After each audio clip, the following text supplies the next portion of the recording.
सबसे पहले देखते हैं आज की ताजा खबरें। रेत माफियाओं पर नहीं, अब संबंधित अधिकारी पर गुनाह दाखिल करने की आवश्यकता। जिले के ग्रामीण क्षेत्र में तेजी से फैल रहा कोरोना वायरस का संक्रमण। जादू टोना के संदेह में भतीजे की हत्या। बहन के पास जा रहे भाई की दुर्घटना में मौत। करंट लगने से पिता पुत्र की मौत। विवाद में ग्राम पंचायत सदस्य की कर दी पिटाई और विवाद में कुल्हाड़ी से किया घायल। अब देखते हैं समाचार विस्तार से। इस वक्त महाराष्ट्र में रेती घाटों की नीलामी कई महीने से नहीं हुई है, मगर फिर भी रेती माफिया सरकार की आंखों में धूल झोंककर रेती घाट से रेती निकालकर जनता की लूट कर रहे हैं। क्यों रेती 3000 ब्रास में भेजी जाती थी, आज वही रेती 8000 ब्रास से बेची जा रही है। इस पर किसी भी मंत्री या एमएलए का ध्यान नहीं है। बस कोरोना बीमारी को आड़ बनाकर इन रेती माफियाओं को खुली छूट दे रखी है। असल में देखा जाए तो इसकी हकीकत यह है कि माफिया चोर नहीं, संबंधित अधिकारी चोर है। यह काम तहसीलदार, मंडल अधिकारी और पटवारी के अंडर में आता है।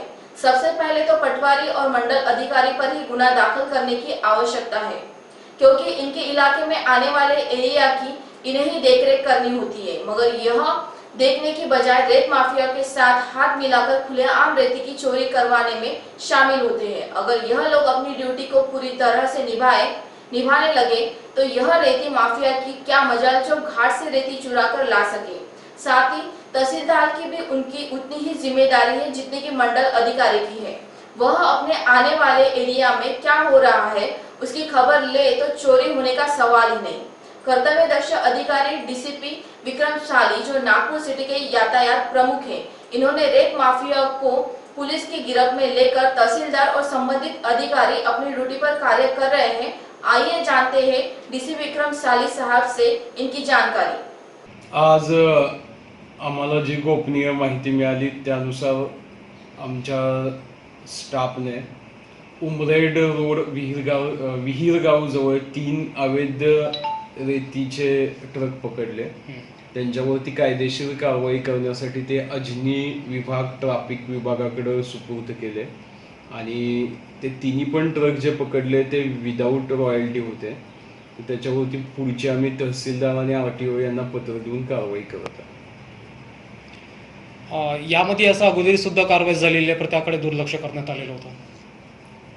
अगोदर बाबत माहित नाही, पण इथून पुढं अशा ज्या अवैध रेतीची जी काही वाहतूक होईल किंवा अवैध असेल तर त्याच्या विरोधात आम्ही कडक कारवाई करणार आहोत।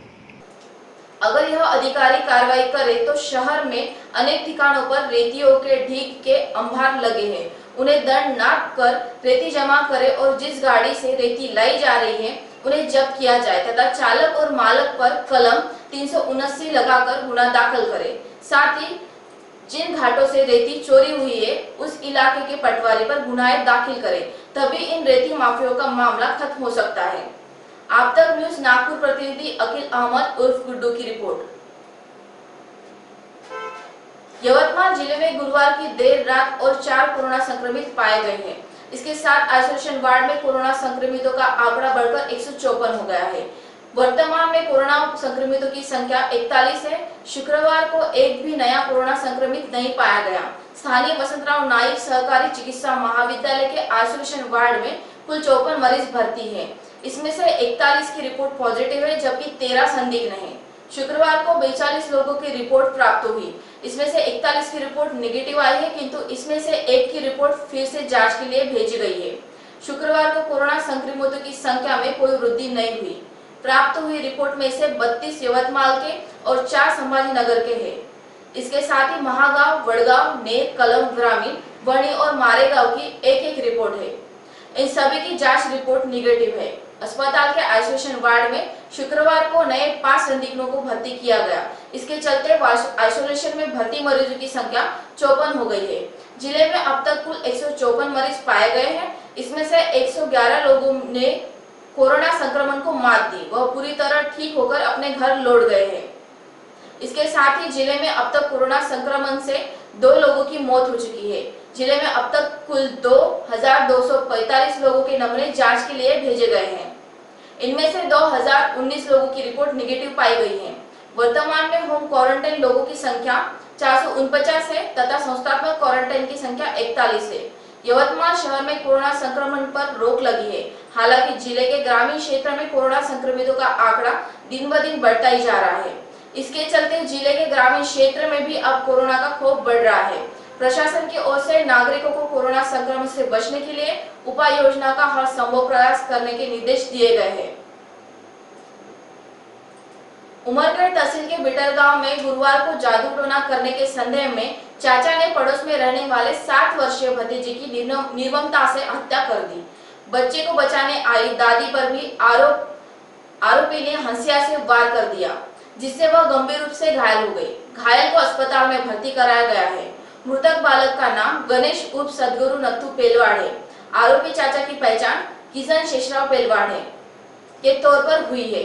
घायल दादी का नाम अंजनाबाई सटवा पेलवाड़ है। प्राप्त जानकारी के अनुसार मृतक के पिता नत्थु पेलवाड़ और पड़ोसी में रह रहा उसका चचेरा भाई आरोपी किशन पेलवाड़ मजदूरी करते हैं। किशन को संदेह था कि उसके ऊपर जादू टोना किया गया है।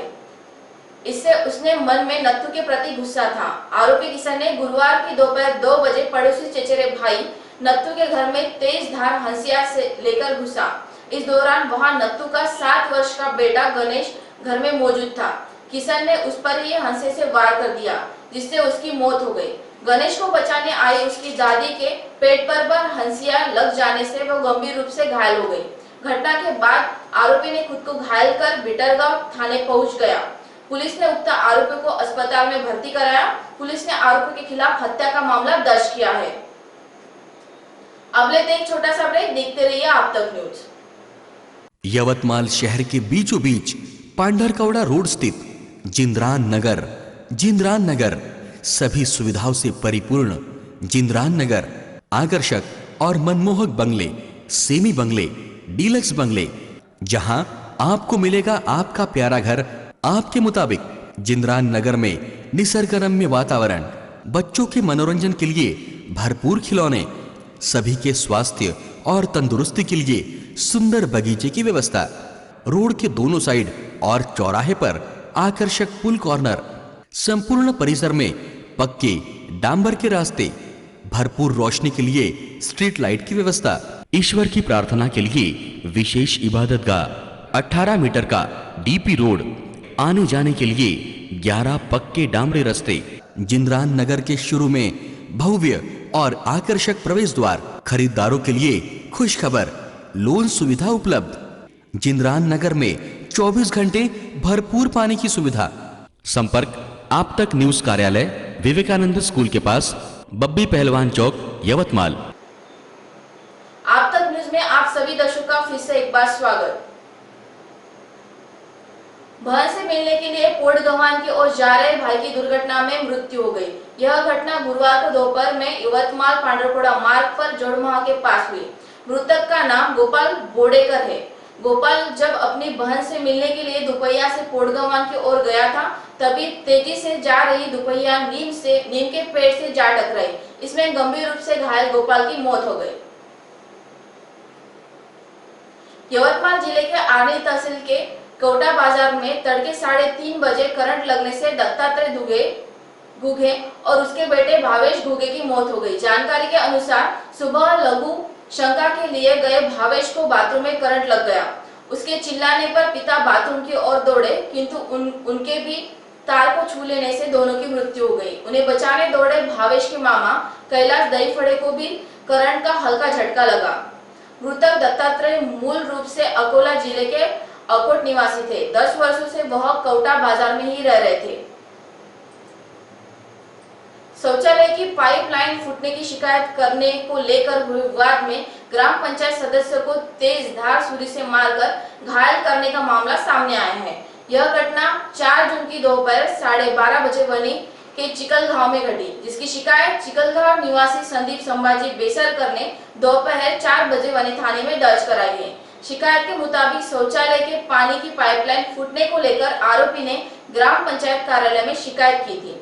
इस बारे में पूछताछ करने पर गुस्साए आरोपी चिकलगांव निवासी अनिल रामकृष्ण नागपुरे ने शिकायतकर्ता को गाली गलौज कर तेजधार छुरे से मारकर घायल कर जान से मारने की धमकी दी। इस मामले में बनी पुलिस ने उक्त आरोपी के खिलाफ अपराध दर्ज किया है। विवाद में साथ न देने से गुस्साए युवक ने वृद्ध दंपति को कुराड़ी से मारकर घायल करने का मामला सामने आया है। यह घटना नेर तहसील के वाई पार्टी बेड़े पर 3 जून की रात 9 बजे घटी, जिसकी शिकायत वाई पार्टी बेड़ा निवासी याईम भुईदान पवार ने 4 जून को नेर पुलिस थाने में दर्ज कराई है। शिकायत के मुताबिक कुछ दिन पूर्व आरोपी आईम भुईदान पवार का गांव में डिग्रीसन पवार व्यक्ति के साथ विवाद हुआ था। इस मामले में नेर पुलिस ने उक्त 3 आरोपियों के खिलाफ भारतीय दंड विधेयक की धारा 324, 504, 34 के तहत अपराध दर्ज किया है। आइए फिर से नजर डालते हैं आज की मुख्य खबरों पर। रेत माफिया पर नहीं, अब संबंधित अधिकारी पर गुनाह दाखिल करने की आवश्यकता। जिले के ग्रामीण क्षेत्र में तेजी से फैल रहा कोरोना वायरस का संक्रमण। जादू टोना के संदेह में भतीजे की हत्या, बहन के पास जा रहे भाई की दुर्घटना में मौत, करंट लगने से पिता पुत्र की मौत, विवाद में ग्राम पंचायत सदस्य की कर दी पिटाई और विवाद में कुल्हाड़ी से किया घायल। इसी के साथ आज के समाचार समाप्त हुए। फिर से हाजिर होंगे आपके अपने आप तक न्यूज पर। नमस्कार।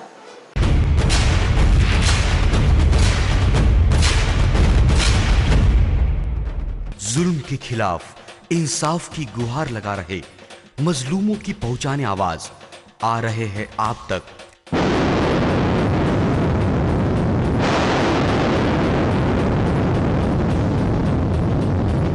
शहर की हर हरकत पर नजर है। अगर भ्रष्टाचार को उजागर करने की आप में हिम्मत है तो आ रहे हैं आप तक। हॉस्पिटल, गांव हो या जंगल, स्कूल हो या कॉलेज, या फिर हो पुलिस स्टेशन, तहसील हो या कलेक्टर ऑफिस, और फिर क्यों ना हो नगर परिषद, सभी की है आज की आवाज। मुझे इंसाफ चाहिए तो आ रहे हैं हम आप तक।